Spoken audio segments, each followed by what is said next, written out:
To create a 3D phone pop-out effect in Canva, start by bringing in a photo, right-clicking on it, and selecting Set as Background.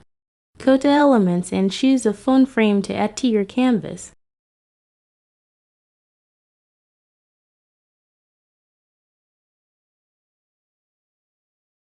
From the Photos tab, select an image and bring it into the phone frame. Then double-click to adjust its position inside the frame.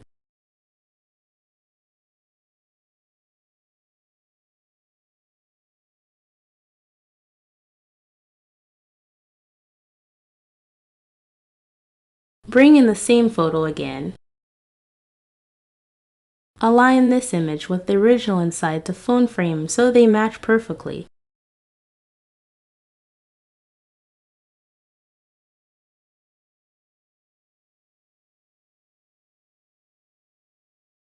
Then, using the Background Remover tool to remove the background and isolate the subject.